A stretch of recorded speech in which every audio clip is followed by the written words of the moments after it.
Welcome back. We're diving deep into the world of metaphors today, especially how they can create powerful changes. Get ready for some aha moments. This stuff is fascinating. You've sent me some really cool material about conversational hypnosis. Yeah, and what's so interesting about these metaphors is that they're not just like, any metaphors. These are metaphors crafted specifically for each individual. Exactly. We're going to be looking at excerpts from Hypnotic Metaphors by Virginie Eymere. She's a trainer of advanced conversational hypnosis. And I'm always excited to learn from the pros. Yeah, Eymere offers a very unique perspective on how experienced hypnotherapists approach their sessions. Okay, so here's something that really jumped out at me when I was reading this. Eymere suggests that the best hypnotherapists don't pre-plan their sessions. And they don't even use pre-written scripts. Like, what are your thoughts on that? It might sound surprising at first, but if you think about it, if a therapist is going into a session with a predetermined plan, are they really serving the client's unique needs? Or are they kind of imposing their own ideas onto the client? So it's almost like, going to a tailor for a custom suit. You want something that's designed specifically for you, not just something off the rack. Right, a great analogy. And that's why Eymere suggests that the client is actually the source of the most potent material for change. And instead of the therapist coming in with all the answers, they use what's called a hypnotic interview stage to really kind of delve into the client's world. It's like a detective gathering clues, right? Yeah. They need to understand the specifics of this case, not just rely on some generic how to solve any mystery handbook. Yeah, exactly. Mm. And during that interview stage, the therapist is asking questions to try and uncover the client's personal experiences, their triggers, their emotional connections, all of those things that make them who they are. And that becomes the foundation for crafting those effective metaphors during the session. But how does that actually work in practice? Well, let's look at a classic example, the cleaning house metaphor, which is often used for smoking cessation. It's this idea that you're getting rid of the bad stuff to make room for the good stuff. Right. Makes sense, but, wouldn't that get kind of stale after a while? I mean, wouldn't clients get tired of hearing that same metaphor over and over again? Exactly. And Eymere points out that this generic metaphor might not resonate with everyone. Let's say you have a client who's really passionate about gardening. Okay, I see where you're going with this. Instead of cleaning house, the metaphor could shift to weeding a garden. It's still about removing unwanted plants, to make space for healthy growth. But now it's tailored to that individual, based on their interests. So it's more powerful because it's drawing on their own world, on something that's already meaningful to them. Exactly. And what's really exciting is that Eymere emphasizes that any scenario from the client's life can be transformed into a compelling metaphor. So, the possibilities are practically endless. So instead of the therapist frantically searching for that perfect script, they're actually working with the client to find the metaphors that resonate most deeply. Right. And that makes it a more collaborative process. When the client feels seen and understood, they become much more open to change. So the big takeaway here is that it's not about imposing our solutions. It's about tapping into the client's own unconscious wisdom through these carefully chosen metaphors. That's the essence of it. By using the client's own language, their own experiences, you're speaking directly to their unconscious mind. And that's where deep and lasting change really takes root. This is making me think about all the times I've tried to force solutions onto myself instead of really listening to what my intuition was trying to tell me. I don't know. Have you ever found yourself doing that? Oh, absolutely. I think we all fall into that trap from time to time. But the beauty of this approach is that it really reminds us to look for solutions within ourselves, to trust that inner wisdom that we all have. So, how do these metaphors actually get crafted during a session? I mean, does Eymere give any specific examples of how hypnotherapists use that information they gather in that initial interview? Well, remember, the goal is to create a story that really resonates deeply with the client on an unconscious level, something that feels very natural, very familiar. But does the therapist have to be like a master storyteller to do that? I mean, I'm not exactly Shakespeare over here. No, it's not about crafting these incredibly elaborate tales or anything like that. It's more about keeping things very simple and using the client's own language and imagery. So what does that look like in a real session? Eymere talks about a client who wanted to quit smoking. And this client mentioned feeling very stressed at work. So instead of trying to, shoehorn in some generic quitting metaphor, the therapist wove a story about, someone at work overcoming a challenge and feeling really good about themselves. And that metaphor, subtly connected that feeling of accomplishment to the act of quitting smoking, using the client's own experience as a springboard. So it's like they're finding those natural links that already exist within the client's world, within their own experiences. But is this something that only works in a therapeutic setting?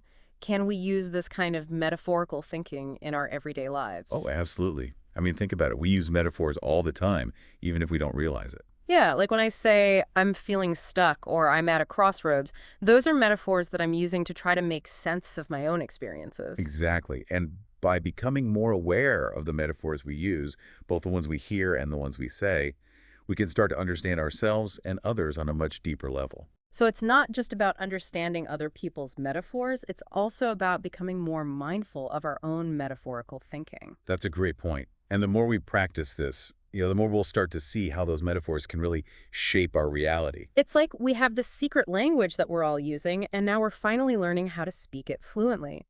This is making me think about all the different areas of life where this could be helpful, from boosting motivation to improving relationships to just understanding our own minds better. It's truly a game changer. And the best part is it's a skill that anyone can develop with practice. So before we move on, I want to leave our listeners with a question to ponder. If you were the client, in this scenario, what kind of metaphors would resonate with you? What unique stories from your life could hold the keys to those powerful changes? That's a great question to reflect on. We all have stories within us waiting to be unlocked. And by tapping into those stories, we can unlock some incredible potential for growth and transformation. We'll be back to explore even more insights from Eymere's work in just a bit. But until then, happy metaphor hunting. It's amazing to think that something as simple as a metaphor can unlock real change. It's true. And what's really cool is that they're not just like these abstract concepts. They're tools that we can actually use for a whole bunch of different challenges. Yeah, in part one, we talked about, how powerful it can be to personalize those metaphors, to tailor them to the client's experience. Does Eymere go into detail with any specific examples of how that plays out in real life situations? Well, she does. There's this one example of a client struggling with anxiety that really stood out to me. Oh, okay. And they described feeling trapped, almost like they were suffocating. Wow. Yeah, that's a really powerful image. Yeah, it is. And in that case, just like a generic metaphor, like, calm waters or something, wouldn't have really been as effective. The therapist really needed to tap into that specific feeling of being trapped, but also offer a sense of hope. Right. So how did they approach that? The therapist created this metaphor of a butterfly emerging from its cocoon. Okay, I can see the connection there. The feeling of being confined, restricted, but with that potential for transformation. Exactly. So the client could relate to the struggle, but the metaphor also provided this powerful image of breaking free, overcoming that confinement. So it's not just about finding any metaphor, it's about finding the one that really captures the essence of what the client is experiencing. Exactly. And that's where those hypnotic interview skills that we talked about before really come into play. Yeah. It's about being able to really listen to the client and uncover those metaphors that are already present in their language. It's like they're speaking in code, and the therapist is deciphering it. I like that. And once you understand that code, you can use it to craft metaphors that, speak directly to the client's unconscious mind. That's cool. Now, Eimer also talked about using sensory details in the metaphors, right? Yes. And this is where things get really interesting. Because, our unconscious minds respond so powerfully to vivid imagery, sensations. It's not just the words themselves, but the feelings, the experiences that they evoke. Yeah, so instead of just saying the butterfly emerged from its cocoon, you might describe like the warmth of the sun on its wings or the scent of flowers in the air. Exactly. Those details help to create a much richer, more immersive experience for the client. It's almost like you're painting a picture in their mind. And those sensory details are what bring that picture to life. It's like a virtual reality for the unconscious mind. That's a great way to put it. And because it's happening on this unconscious level, it can have a much deeper impact than just talking about things on a surface level. We've talked about anxiety so far, but can this approach be applied to other challenges, like breaking bad habits or maybe, achieving certain goals? Absolutely. The principles are the same. It's really about understanding the client's, perspective, identifying those metaphors that resonate with them, and then, crafting those stories that kind of guide them towards positive change. I'm curious to hear how that might work in a different context. Does Eimer have any examples? Oh, yeah. She talks about a client who wanted to lose weight, but they kept struggling with self-sabotage. Yeah. And they described it as, feeling like they were carrying this heavy backpack around, weighed down by those unhealthy habits. Okay, yeah, I can relate to that. What kind of metaphor did the therapist use? The therapist created a story about a hiker.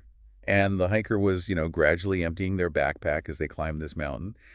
Each item that they removed represented like a small step towards those healthier choices. So, like choosing to take the stairs instead of the elevator, Yeah. or opting for a salad instead of, French fries. Exactly. All of those seemingly small choices. When you make them consistently, it leads to a lighter load and a sense of accomplishment. And I imagine reaching the summit of the mountain represented reaching their weight loss goal. Exactly. It gave them a very tangible image of success and, a destination worth striving for. But the real focus wasn't just on the end goal. It was on the process of getting there, one step at a time. And that's such a powerful reminder that, change doesn't happen overnight. It's all those small, consistent efforts that really add up over time. Yeah. And metaphors can be so effective at helping us reframe our perspective. Instead of feeling overwhelmed by the mountain, we can focus on taking the next step, removing the next item from that backpack. It's about, breaking down those big, daunting goals into smaller, more manageable steps. And as we take those steps, we start to build that momentum, the confidence. It's like we're creating a pathway to success, one metaphor at a time. That's a beautiful way to put it. And it really highlights that transformative power of metaphorical thinking. By changing our language, we can change our experience, our actions, and ultimately, our reality. This is making me think about all the metaphors I use in my own life. Yeah. And whether they're helping me or, hindering me, it's like we have this incredible power to shape our experiences, and we might not even realize it. That's a great insight. And that's what makes this work so exciting. It's about empowering people to become more conscious of the language they're using. Wow. And start choosing metaphors that support their goals. This has been a really great exploration so far, and I'm definitely feeling inspired to pay more attention to the metaphors that I'm using. But I'm also curious to hear about those advanced techniques that Eymere was talking about. What kind of tools are we talking about here? Well, that's what we're going to dive into next. We'll be exploring how therapists can, take those basic principles of metaphor and really amplify their impact. Create truly transformative experiences for their clients. I can't wait. This is like the getting a behind-the-scenes look at how real change happens. Until next time, keep those metaphors flowing. Welcome back. We've been on quite the journey exploring these hypnotic metaphors, from the basics of personalization to those powerful real-life examples. And now I'm ready to dive into the deep end, Talk about those advanced techniques. This is where it gets really exciting.